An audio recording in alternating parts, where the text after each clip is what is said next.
So, video po customer bago natin ito natin i-ship. Video natin yung set niya. Oh, this is a coin changer na may dalawang hopper. Ang order ni boss is 5 at saka 1. So, hindi ko na nilagyan ng sulat yung 1 kasi syempre pag ito yung 5, syempre ito yung 1. Pag mag-ship kami, boss, naka-separate yung hopper kasi para safe yung mga maliliit kasi malalaki yung hopper tsaka mabibigat yung motor nito sa loob. So, usually, tinatanggal namin ito at saka itong saksakan niya. Kasi may connector naman siya eh. Let's say ito, may number 5. So, dyan may isasaksak yung saksakan din ng number 5. Tapos ito, may number 5 din yung kanyang sensor. Ikakabit mo din dyan yung sensor ng number 5 na hopper. Basta pula is to, red is to red lang tayo, boss. Yung red na wire nito, imamatch mo lang sa red nun. So, ganun din sa 1 peso. So, ganun. Tatanggalin din namin ito kasi ipapackage namin ito. Ipo-foam namin ito separately. So, ganun din. Yung walang sulat, syempre, siya na yung 1. Kasi may sulat yung 5 eh. So, yung walang sulat, automatic siya na yung 1. So, yung red din. Tapos, dito mo lang din siya ilalagay. Yung walang sulat din yung kanyang adapter. Ito kasi may sulat din adapter niya 5. Para malaman natin saan yung 5. And then, yung iba, as is na yan, nakadikit na yan, ganyan. Syempre, yung coin slot, hindi pala yan nakadikit. Ikakabit nyo lang yung wire na yan, yung red, white, black, gray. So, yung iba wala na kayong gagalawin. Sa bill acceptor naman, ganun din. Tatanggalin namin to. So, i-shoot nyo lang ulit. So, wala naman kayong magiging problema dito kasi hindi naman siya papasok kapag hindi magiging match itong dalawa. So, yun. Tapos nun, nakaset na to siya 1 and saka 5. Ito yung mga 5 pesos. Nilagyan ko yun ng mga tigpa 5 pesos na coins. Ito naman for 1 peso, naka-adjust na siya. 1 peso na rin yung laman yan. So, pag maglagay kayo dyan, make sure lang kapag sa 5 peso na hopper, saksak natin So, 5 peso din yung coins na ilalagay nyo. So, mag-i-start siya. Ito yung bill acceptor natin. Ma-acceptin ng lahat ng bills. Unless gusto nyong i-disable yung ibang bills. So, ipapakita ko mamaya pa. So, yan bill or coin, 1 and 5. Changer siya. Pwede mong press itong button. Ito may button siya by 5, di ba? So, ibig sabihin, pag i-press mo to 5 peso yung lalabas. Pag ito, syempre, piso na. Okay. So, ito, bill acceptor naman, ganyan yung original setting niya. So, kung gusto nyong i-disable yung ibang bills, pwede din. So, tingnan nyo yung may number yan siya, di ba? 1 to 10. So, yung 6, 7, 8, 9, 10, nagre-represent yan siya kung ano yung i-accept na bills. Kapag ganyan, yung 6, 7, 8, 9, 10 nakababa lahat, ibig sabihin, ina-accept lahat ng bills. So, ito yung representation niya. Yung 6 is 20 at saka 50. Yung 7 is 100. Yung 8 is 200. Yung 9 is 500 pesos. Yung 10 is 1,000 pesos bill. So, kung gusto mong i-accept sila lahat, ibaba mo sila lahat. Kung gusto mo, let's say, for example, hindi mo i-accept yung 500 at saka 1,000, ganito yung gagawin mo. I-off mo muna yung machine. Syempre, tatanggalin mo yung saksakan doon. Buhugutin mo yun. Tapos, kung hindi na umiilaw yung bill acceptor, itaas mo yung 9 at saka 10. So, ang 9, pag tinaas mo yan, hindi na tatanggap ng 500. Yung 10, pag tinaas mo yan, hindi na tatanggap ng 1,000. Tapos, saka mo i-power up ulit. So, again, pag magpapalit ka ng switch dito, always mo siya muna i-off kasi makukurap yung bill acceptor mo. So, pwede namang i-reprogram pero kailangan pang ipadala ulit sa amin. So, meron kasi kaming programming cable niya talaga. So, kung sakaling gusto mong mag-manipulate doon, off mo muna. So, para safety, tapos mag-manipulate ka, tapos i-on mo ulit. So, walang problema pag gano'n. So, sa mga questions na what if daw? Okay, sincerely muna tayo, maglagay ko ng 5. Yan, nasasabi siya ng 5 credit. Kasi gusto kong gawing tigpipiso. So, ipipress ko ito, kasi ito, pag 5 ito eh. Siyempre, pag ito i-press ko, lalabas siya dyan, 5. Na ano din, parang hindi na napalitan, Wala nang changer. So, ito, i-press ko ito. Para maging tigpipiso siya na 5 pieces. So, i-press ko siya. Tapos, so, bilangin natin, that is 5 pieces na tigpipiso.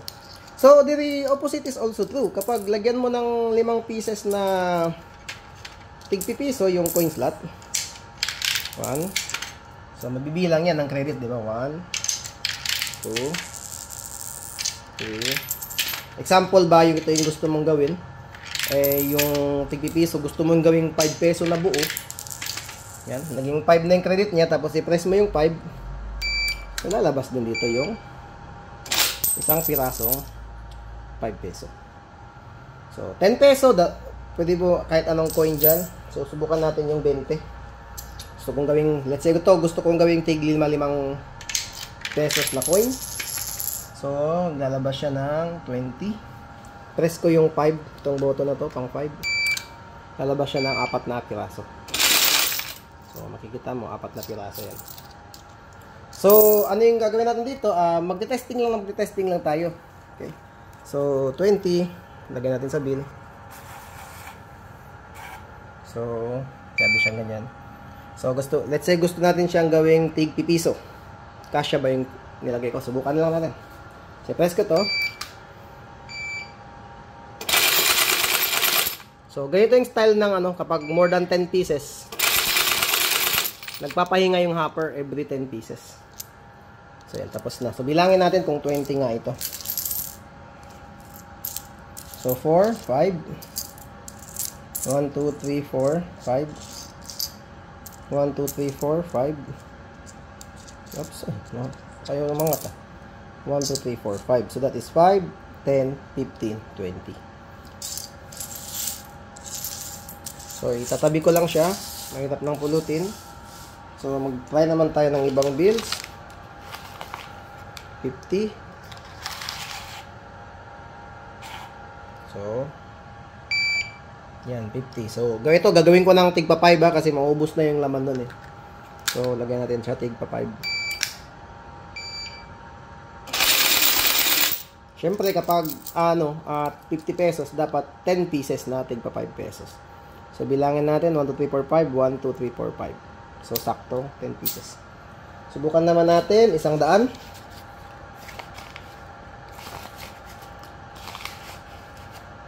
Kapag 100, dapat 20 pieces, diba? So, ini-straight ko lang kasi, tabingi nito. Hindi niya kakainin yan kapag may ganun. So, ganyan talaga yung mga bill acceptor, guys. Kapag may fold, medyo ini-expect niya na peke. Parang ganun siguro. Pero yun lang. Pansin ko, pag may fold, ayun, hindi niya kakagatin, no? Dapat straight yung dulo. At least yung dulo man lang. Hindi niya nasushoot. Masyadong malaki yung yan. Na-straight na. Yan. 100. So, gagawin ko siyang tig pa 5 pesos. Bale, 20 pieces dapat, diba? 20 times 5. Tama na. Yan. 10 pieces yan. Mag-i-stop siya sa 10. Yan. Bibilangin natin. This is, dapat 10 pieces yan. Ito muna sa kamay ko. So, that is 1, 2, 3, 4, 1, 2, 3, 4, 5, 6. Tama ba? Okay, tapos ito naman 1, 2, 3, 4, 5, 1, 2, 3, 4, 5. Yan. So, lagay ko ng 200. So, I think kukulangin na ito. So, ngayon, malalaman natin kung ano mangyari kapag naubusan na ng yung coin hopper. So, ito, straight na straight. So, walang problema. Okay lang naman luma. Basta wag lang yung dapat na straight siya. Yan, 200. So, ipipress natin ito. Yan, 10 piraso yan. Tumitigil siya every time makadabas ng 10. Kapag 240, no? 40. Yan, naubusan siya, no? Ano kaya mangyari? So, that's 10, 20, tapos ito 29. So, that is 100, 145, may 55 pa tayo. Sana. So, bilangin natin, dapat ito 10 nito, di ba? 10 yan. Ito, 10 piraso. Ito. Oops. 10 piraso, di ba? 5, 10, 15, 20, 29. So, malalaman mo na. No more coins, credit 55. Kasi diba may 55 pa tayo. So, anong gagawin mo pag nagyari ito? Kung ikaw yung may-ari, so pwede mo lang lagyan. So, repilan mo lang siya ng mga 5 peso mo. Or, I think ito yung pinakamadali. Repilan mo lang siya. Hulugan mo lang siya. Malaki naman ito. Malaking lagyan na yan. Malaki pa side. So, nung last testing ko, may isang video ko testing kung ilan yung kaya niya. At saka pwede mo itong i-extend pataas. Hindi ko lang alam kung saan yung limit. Kasi hindi ko pa na-try. So, i-press natin ulit. Pagkalagay mo ng press mo ulit, ilalabas niya na yung 55. Which is 10 plus 1. Kasi 11 man, di ba, yung 55. So, 1, tapos ito, 10 ito siya. 1, 2, 3, 4, 5. 1, 2, 3, 4, 5. So, yun. So, yun. Isa pang ano. Pwede ka rin maglagay ng, wala akong 10 peso coin. So, syempre, pwede ka rin maglagay ng 10 peso dito. Lagay ko ng, dalawang 5 na lang ilagay ko 5, tapos 5. Yan. Sakali, kunwari 10 peso yan. Kasi wala akong 10 peso. Kaya pa ako nag-ano. So, pag press mo ng 5, dalawang labas. Dalawang coin ang ilalabas na. Yan. So, yun. Pwede kong mag-video ng mga 30 transactions. Pero for now, ito muna yung i-video ko para ma-package ko na to at maipadala na namin. Thank you for watching.